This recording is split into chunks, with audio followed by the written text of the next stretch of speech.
Hi, I'm Cat Alvarado, and this is the Creatively Ever After podcast. It's a podcast for people who balance creativity and career. For those of us with passions who also need to put a roof over our heads. Okay, let's be real. This podcast is for those who are accountants and play the bass on Saturdays, or people who bottle their farts in a jar and want to be party clowns.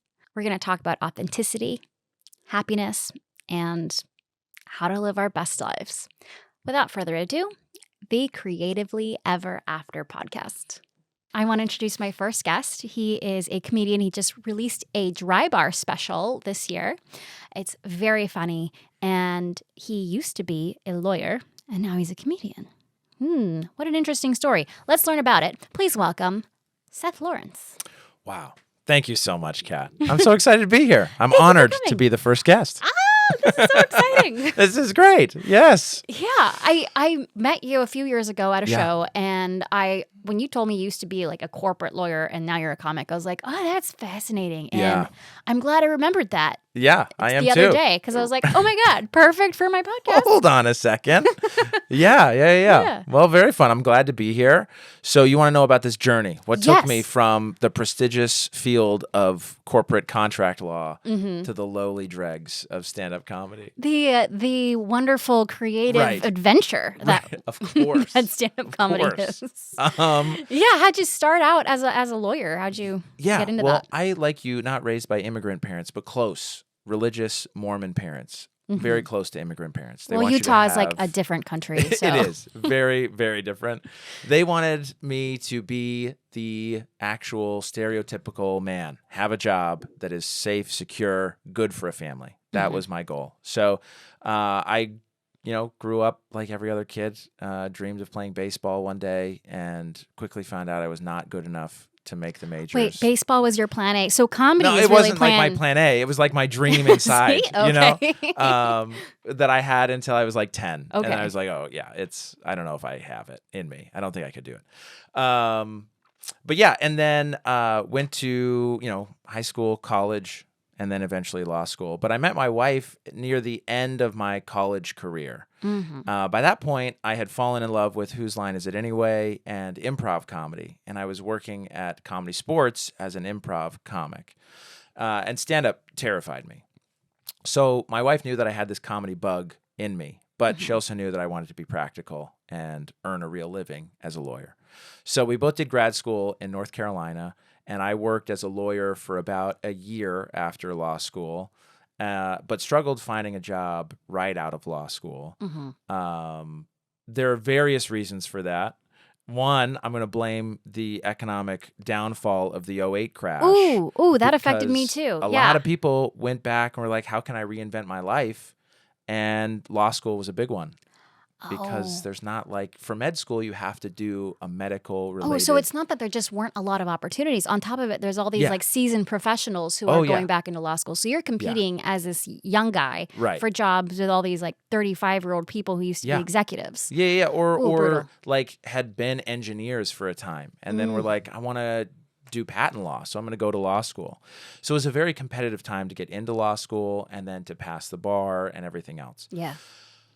All that being said, it was still a very big dream of mine to be a lawyer, and I was so happy to be a lawyer. But you have an idea of what it is to be a lawyer that is very different from what it is to be a lawyer. Does that make sense? Yeah, my idea of being a lawyer comes from Law and Order, SVU specifically. Oh, that's great. And I would have a thick accent as though I was from New Jersey. Yeah. And I would prosecute criminals for special victims unit offenses. Yeah, the most heinous stuff. Heinous right? crimes. Oh, awful. And the pictures would just be so gory and very terrible. Gory. And I would solve all the crimes and I would save all the women. I'd be Kamala Harris. Yeah, okay. Well, good for you. That was not my dream. Okay. I knew pretty quickly I didn't want to do the heinous trial law stuff. But contract work, corporate work really interested me. So I ended up becoming a contract corporate lawyer for a small firm, the Schneider Law Group. They were fantastic to me. And I loved the work, but I missed the connection with people. I didn't have as much Yeah, and we're talking about this earlier. Yeah. You literally worked with the two partners, Yeah. and then one was- of their mother-in-laws. Right. Yeah. And that yeah. was the office. So it was Yes. like you, some lady named Doris. Well, right. Equivalent. You Yeah. know, for anonymity, we're going to call her Doris. Exactly. And she's delightful. Everybody there was delightful. But it was just me in the office most of the time with one other partner and the receptionist. Yeah. And honestly, I can see how that would be a little bit dreary and lonely because I worked in an office with a bunch of people and it was like Grey's Anatomy. There was all sorts of intrigue. People were hooking up with each other. Nobody knew. Oh, sure. Oh my gosh. When I left, I found out that like so many more people were hooking up with each other. And I was like, what? Is this a run club? This is insane. No, there was no room for that in the office. No. There was not. Everybody Not was in married. your office. And there were 3 people. So boring. So, yeah. Not quite as salacious as one would hope, maybe, for a workplace. Could be. You never know. Yeah. Maybe once I left, they were like, finally, that guy's gone. We can have some real fun. Yeah. Anyhow, so I think I was more disenchanted, not with the job I had, but with the career in general, because it was so difficult for me to. I ended up taking the North Carolina bar 3 times. It was awful. And it's not traditionally one of the more difficult bars to pass. So I finally did it, felt very accomplished, got the job, but it was so strenuous and difficult getting that job that when my wife graduated from UNC with her accounting PhD and was looking for a job in academia, and it was basically known that we were not going to be able to stay in North Carolina. And for the legal career, you have to be licensed wherever it is you're practicing, and it's usually by state. I hadn't been practicing long enough to get any sort of reciprocity. And California doesn't really take reciprocity anyway because they're so elitist. So when we we're the moved, worst. Gosh, gross. Oh my gosh. So when we moved to California, my wife and I, in prep for the move, were talking about, okay, if you don't want to work as a lawyer and you could do whatever you wanted, what would that be? What would that look like? And she knew that I was very interested in stand-up and proposed the idea, why not think about staying at home with the kids? You save us money on childcare, and you don't push us into like another tax bracket above where I'm going to put us. So that way we're saving some money, theoretically, in the grand scheme of things, and you could do stand-up. So that ended up being what happened. That's awesome. Yeah. That's such a gift to have a partner that like really considered you and what you wanted and didn't push you into one direction or another. Was like, hey, what are your dreams? Yeah, very much so. And when we dated and, when we found each other and started dating, she was very open about not being built as a stay-at-home mom. And I grew up with 2 parents who worked, and so I wasn't really thrown by that. That seemed fine to me, normal, So I didn't at that time ever imagine I would be the stay-at-home dad, but I just thought, absolutely, we'll both work and someone else will raise our children. And that sounds awesome. So it just ended up being that, she was able to live, I hope, the dream that she wanted. Yeah. And then provided that for me as well, as my dream kind of shifted from law to comedy. That's great. That's that's such a functional marriage. People are just like going with the flow. It's of crazy like, what hey, happens when you're works for able to you? communicate Awesome. and bob and weave a little bit with life. You never know what life is going to throw at you. So. Truly. I found a lot in kind of the current zeitgeist, especially with the push among young men to be more conservative and a little bit more traditional, that there's almost this expectation or default of like, yeah, being a man means you have to be the one who works and you have to find a chick who's ready to be just traditional, as though there's like a value judgment on one of those. And I think the irony of ironies is when your mind gets locked into it has to be this dynamic, you're missing out on what could be your true desires that maybe you could follow if given the opportunity with the right partner. Yeah. Like in your case. Yeah. Absolutely. I've often wondered how many wonderful stand-ups are out there, but just locked into a 9-to-5 because they can't, they can't do that. They have to work. You know what I mean? Yeah. I wonder about that for a lot of careers. How many great engineers are out there, but they just didn't have the faith in themselves to go more schooling or whatever it is. You know what I mean? Oh my God, that's a huge one. My sister is an engineer. She would not have pursued engineering if it weren't for me. Oh, wow. Yeah. And my dad. Oh, but mostly you, Okay. clearly. Obviously. Yeah. We saw that she had an aptitude towards math. Like it kind of came easily towards Yeah. her. But she did not have the confidence, and she was not even looking at engineering as a possibility. And I was like, look, I know a lot of people, because I used to work in the tutoring program at my undergrad at Cal State Northridge, and I'd see some of the dumbest people. Sorry, no offense to people who go to tutoring. Yeah. But, yeah. you know, I helped a lot of people who were struggling in their classes, and then they graduated with decent grades and went on to great careers. And it really made me see, like, hey, it's not actually about how smart you are. Yeah. It's about how hard you work. And, you know, yeah, they started out being very bad at math and engineering, but they put the time and effort in to get better. Yeah. Yeah. So I told my sister, hey, I know you don't feel like you can get an engineering degree, but I have seen that you're a focused person and a driven person. And if you want to get that, you can get it. Just believe in yourself enough to try. Yeah. Oh, that's amazing. I mean, good for you. Is she your older sister or younger sister? My younger sister, 7 years younger. So it fits. Good. She is now an engineer. Wow. And she's been a process engineer for a few years. What? How many? Oh my God, like 5 years? I can't believe it. So she's in it. She's in doing it all the way. Yeah. Well, I'm glad she didn't talk to the Harvard dean, because the president of Harvard, did you hear about this? No, How tell he was me. like, women are not geared toward math and science. Do you not remember this? This was like maybe 10 years ago or something. It's old news. It's old news. Anyhow, good for your sister. And good for you for pushing her into something she really wanted to do. Thank you. Yeah.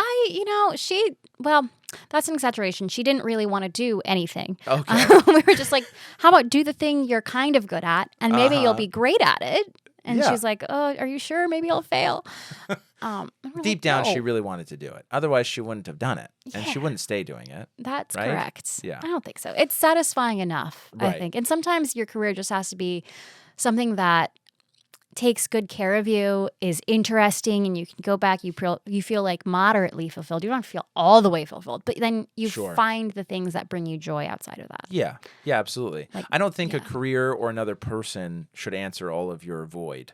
You know? Like you have to fill that yourself somehow. Absolutely. But it helps to have people in your life that motivate you to fill those voids. Yeah. But going back to this whole like gender roles and traditional stuff, when we were chatting about it last night, I said, it feels like, the gender dynamics of traditional stuff are a trap, not just for women, but for men. And you called me out and said, hey, some people really like their gender roles. Sure. And that's true. Yeah. I think sometimes you enter your designated role as, whether it's the caregiver if you're a woman or the provider if you're a man. Yeah. And you think it's what you're going to like. And you get there and it's not. Right. That was for me. I was, going to be more of a traditional route and then didn't like it. Yeah. But I know people who are thrilled. Moms who are absolutely thrilled just making homemade Pop-Tarts. Yeah. And I think it's a shame that they're maybe vilified or like, not vilified, but looked down upon, like that must be, what a dumb life you lead. Like what That's not a nice thing to say. No, it's not. And I'm not saying that is true. No. I'm just saying that's do I think that if you there. make your own homemade goldfish for your kids, do I think that's a little silly? Yes. But you know what? I honor that some women really have a lot of joy and fulfillment in taking care of their families. Yeah. On the flip side, though, I think there is a trap for men where, great if they want to be providers and they're good at it and they love it. But also sometimes what if they're unhappy? And if you ascribe to these gender dynamics, you're like, I have to be a masculine, I have to be. Yeah. Well, what if you're married then to being unhappy? And if you throw those gender roles kind of out the window, if you only hang on to them as loosely as you need to, and you can let them go, maybe you can find a happier path for yourself. And if you're lucky and you have a partner who's understanding. Yeah. Yeah. you don't have to have the whole weight upon your shoulders. Right. No, that's true. And the other piece of this conversation that stemmed out of what we were talking about for me was the difficulty in accepting being a stay-at-home dad because of how I think I was programmed, and most men are programmed to be the provider, to be the hunter-gatherer, right? And to earn the money. And that in at least my life, I felt a lot of self-worth attached to a paycheck, right or wrong. So when I wasn't earning the paycheck, it was very difficult for me to accept that what I was doing at home was really bringing value to the relationship, to the family enterprise that Which I'd is helped create. really ironic for you to say, because like 3 seconds prior, Sure. you're like, what women do as stay-at-home moms is very valuable. And, No, it is. But then in practice, when you Right. stepped into that role, you're like, I don't feel valuable. Yeah, well, as a man, I was like, Yeah. I don't feel valuable as a man. Like, I'm a great employee. I'm good. As an employee nanny, I'm the best. You know what I mean? Like, I learned how to cook. I cook very well now. But as a man and the self-worth, it was very difficult for me to accept, like, this is an okay path. You know what I mean? So all that to say that it was very nice to have a partner who was very validating in saying and reminding me, no, this is incredibly valuable, you know? And if you need it in dollars and cents, like, we can look at how much it costs to get daycare, and this is what you're bringing to the table every day. You How know much? what I mean? What is the cost? Have you guys done the? It's been a while since we did the math, and we had 2 kids at the time. Well, we now multiply have it 4. times 30% for inflation. Right, So right. It's honestly, if I recall, it's like 30. I think it's between $30,000 and $40,000 a year. So yeah, at if least. you were to And that's just childcare. for 2 kids. And that was for 2. Wow. Yeah, and now we have okay. 4. You know, so I think it's around that for 4 kids full time. Wow. It's a lot. Yeah, and then you throw on that cooking, cleaning. Yeah, you're definitely at like you know? 6 figures at that point. Right? I mean, I'm earning my keep, you know? 100%. But yeah, so I was going through, like, I've gone through bouts of depression, I think, attached to this. Also, anyhow, yeah, so there was a lot of self-work that I had to do in analyzing, like, is this a good path for me? And can I really feel comfortable doing this? Because part of me really likes this aspect of my life, being with my kids, being home, and taking care of stuff at home. This is great. It's just not what I was trained to think, you know? Yeah. What are some of the things, I'm just curious. Yeah. What are some of the things that you absolutely adore about being a stay-at-home dad? The time with children. I love playing with my kids. And so being able to be that, like, frontline person with the children is great. I also secretly really like Bob the Builder. Bob the Builder. Bluey is fantastic. Oh my by God. the way. Bluey blows my mind. I cry every Bluey episode. is so good. Yeah. Yeah. Oh, It, yeah. like, heals your inner child. It is so good. No, what I like is the kind of incognito mode that I live in, which is society doesn't know. They're not expecting stay-at-home dads. It's becoming a little more popular, but it's still very much in the mode of when I call a school or talk to a school, they are assuming mom needs to be the one on the contact list. You know what I mean? Yeah. They're not ready for me to be like, well, no, it's me, you know? So I kind of like being at stores with kids, and I joke about this on my Dry Bar special, where people see me with my children and they're like, wow, you're giving mom a break. That's so nice. And I love being like, yeah, absolutely. You know? So I like the aspect of being the unknown, you know, that kind of the nebulousness of it. Yeah, that's how I feel about being a Latina. Yeah. And Is that right? sneaking around, understanding people's conversations, and Oh, the Spanish conversations. yeah, Yeah. Okay. Yeah, I'm Right. like an undercover Latina, which I'd put into my stand-up, but I'm pretty sure there's like 17 other undercover Latinas with a very similar joke. Shout out to Danielle Arce. I think she literally has a tour with her half Latino husband that's like Oh, wow. undercover That's really funny. minorities. I don't know, but shout out to Danielle. What a nice niche, you know? Right? That's very fun. It's a fun little niche. Yeah, so I'm on a lot of text change with other stay-at-home moms because in my church culture, it is still very much the traditional, you know, trad wife, trad husband dynamic. But I'm the one who stays at home. So if there's play dates or park days, I'm on those text chains. So I'm on a bunch of text chains with women. It's a great place to be.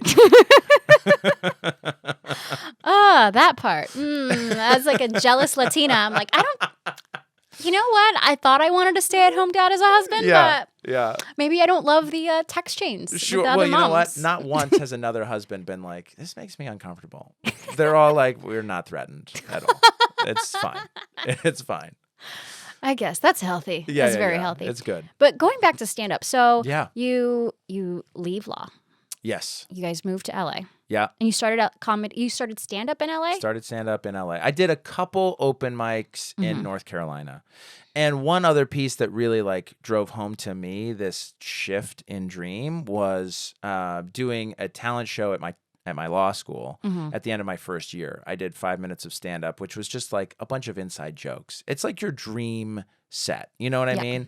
Because you know the crowd, you know what everyone has experienced in their life, and you're able to make jokes about the things that only they would understand. So it went off amazingly. So that was a real high that I feel like I've been chasing ever since as a stand-up, because performing like that is so fun. And then, so when we had the conversation, that's what we talked about was stand-up. And then when we moved to LA, it took a couple months for me to close out my job in North Carolina and then kind of get settled with where kids are going to school. But as far as really doing stand-up, yeah, all in LA. Fun. Yeah. And the best. Was it what you thought it would be? Where you're like, heck yeah, I'm glad I left law school for I'm glad I left this law career for I knew what comedy. Yeah. Yes and no, because as you get into stand-up, and I think any creative job is like this, where there's not a clear career path. I went from what I thought was going to be a very clear career path in law, and it kind of was. Once you get on the track, it was just very difficult getting on the track, to stand-up being like the Wild West. Anything goes, you know, and people are going to show up and become famous one week and be canceled the next. Like, you never know what's going to happen. But I knew that it would be a lot of work and a lot of time on stage and, you know, a lot of bombing, a lot of ups and downs. I knew all of that, and I felt fairly prepared for that. But as far as like how to get success, there's not really a clear playbook for that. Yeah. Other than just doing it, finding your voice, finding your way. And that was one of the things we touched on, where it's like, you know, you get a job and there's elements of the job you're like, I like this, I don't like that. And you go to the creative job that you think is like, this is the dream one. And it turns out there's also a lot of that in the dream one. Right. Every job has the social media posting. There's the meme creation. There's going to the shows, promoting the shows, producing shows. Yeah. All of the stuff that is not the doing of the stand-up. Right. That makes stand-up feel like, oh, this is also a career job. Yeah, there's like not fun aspects about it, which is, that part's been disappointing. And I feel like I've come to understand that more now than when I started. Because when I started, it was all about getting on stage and just doing time and getting material. Then once you actually have a set that you can sell, then it becomes, how do I get people to buy it? Yeah. And that's where it's like, I'm not a salesperson. I'm the worst at this. I was literally talking to a lawyer last night on a plane who was sitting next to me, and he turns to me, he's like, I've always wanted to try stand-up. What advice do you have for someone who maybe wants to try an open mic? I hope he's listening right now. Or she. Was it a guy? It was a guy. And actually, I think he's following me on Instagram now. Perfect. So is he single? I think he's divorced. He's single, baby. He's got 2 kids. Okay. And I think he's divorced. So I don't know, ladies, find him. Yeah, for you. Oh, I'm good.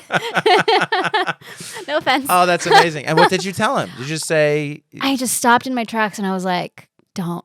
Yeah. You know what's funny, actually, about that is that as I was talking to lawyers, that's what they would say. When I was like, what pointers, what advice do you have? I want to go to law school. For a young lawyer? Yeah. And they were like, don't do it. And that's kind of where we landed. So he's like, why do you say don't? And I said, Yeah. well, with comedy, it's so much work, especially if you already have a job. It's so much work. You know, you give up time with your family. There's weddings you don't go to. There's friends' birthdays you don't go to. You become a crappy friend because you're never there for your friends because you're always on the road. Yeah. You just miss too much in life. That's why if I could go back, I mean, maybe I would do comedy again, but there's a part of me that's like, well, maybe I would want to be a better friend and a better sister and a better daughter. Yeah. And he's like, oh, same with law. Yeah, absolutely. That's why I'm laughing with you talking about this because, depending on what legal career he has, he's probably working 70 hours a week. Yeah. So, I mean, truly, he has no time to do stand-up. So he might always want to try it.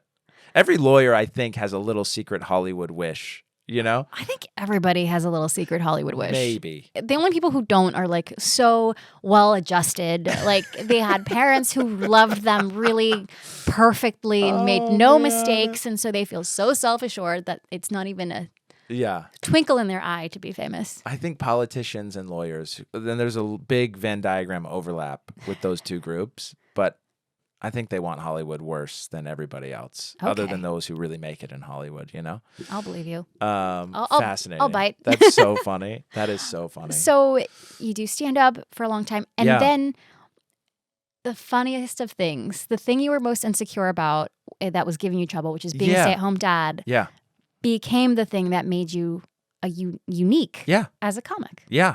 I mean, I arrived in LA and there's thousands of comics and there's thousands of white guys who are just like me, just trying to do this thing and tell funny jokes that are not really about them. So many former Mormon lawyers. There are a couple of those. Maybe not quite, but you know, I didn't know how to joke about my religion. Yeah. I'm still kind of figuring that out. It's not easy, and people hate it when you do. Depending on how you do, right? I will you say, got to be so careful. I will say, ever since I started writing more about religion in my comedy, the amount of bookings I get went. Is that right? Yes. Wow. Yes, I think people are scared to, like clubs, are scared to get complaints. Interesting. Even though the jokes themselves, they're not offensive. They're really lighthearted. Yeah. I got that's interesting. a lot of clubs that stopped responding to my emails. That's probably good for me to know as I navigate this. Yeah. So fascinating. Yeah, it's playing with fire if you go to religion. Absolutely. Even if you do it well. Yeah. Well, and you know, you were talking about, and I want to come back to this, weakness as a strength. But you were talking about becoming a bad friend because you were out as a comic. Yeah. And the times don't work, right? Because everyone who works typically is 9 to 5. Like they're working during the day and we work at night. Yeah. So it makes it very difficult. And my wife and I had to have a lot of conversations about my balance because I was taking it like a law job. So I would go out every night and I would go out, like she would come home from work or be done with her research and come out of her office. And I'd basically be like, okay, I'm out, It's 5 and I'm leaving. And she had to be like, you can't do that. Yeah. Like we have to have some balance here where the kids need to see you. Like they don't see, they come home from school. Some of them, the younger ones see you, but the older ones, they don't. Yeah. They have like softball practice. And then they come home after. Right. Yeah. They're just coming home from school. They have, violin, piano. So I had to rebalance, recalibrate as well for that. And then it was like trying to find my voice, and the weakness becoming the strength was a real piece of work for me because I felt so insecure about being a stay-at-home dad. And a lot of people talk about comedy leading or trauma leading to comedy. And it can if you come at it with the right frame of mind and you have enough time in between. And I think that's what I needed. I needed the time in between recognizing my weakness as this stay-at-home dad insecurity I had, between that and then being able to present it on stage. So I needed to be comfortable with it. But I realized while doing stand-up, trying to set myself apart, that might be the key for me initially to get set apart. And indeed it was. Yeah, I think so. It helped. Now you have a dry bar special. Yeah, I do. Gosh, that's awesome. Let's do a little summary. Okay. And then we'll tell people where they can find your special. Beautiful. So I think my biggest takeaway, there's two. Yeah. Two big ones. One, I think to find happiness it's really important to find a partner who's also rooting for your happiness and is flexible enough to communicate and work with you to get there. Yeah. And maybe if you don't have a partner, surrounding yourself with the people that can support you and help you. Surrounding yourself with good people is key. Yeah. Yeah. People who aren't going to try to force you into a box. Yeah. And allow you to have the freedom to flourish as your own person on your own unique path. Yeah. Yeah. On the flip side, give you some healthy criticism too. Because, you know, as I guess with stand-up, it's so egotistical driven. It's True. like delusion. You need some to do it. Oh my God, yeah. But you definitely need to be grounded, right? You need people to be like, hey, I don't know if you pull off this joke that, you know, it might. But who love you enough to say it in ways that Absolutely. you can receive it. And not be like, you're so bad at this right now. Stop, you know, but can see the potential in you. And even, you know, my wife and I were just talking about this, where she was like, I think even if you hadn't gotten a Dry Bar special or like started to gain some momentum, this would be worth it to you to go out and do, because you feel and act so much happier after a set or a show when you've been able to blow off steam this way. So there is something to be said for just the inherent value of trying to be creative, even if it doesn't bring money or any, you know what I mean? Absolutely. So you need people just to understand you for that at the very base. Ooh, that is juicy and good. I like Yeah. that. Yeah. That's like the filet mignon of takeaways. So Like that's it. one. That's your first takeaway. Okay. And the second takeaway,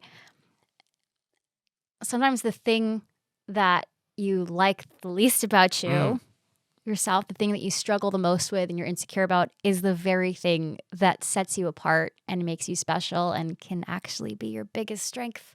Yeah. Yeah, absolutely. As you're trying to, like, it's what makes you unique. And I think with stand-up in particular, you want to be relatable and vulnerable to your crowd so they're on your side. Yeah.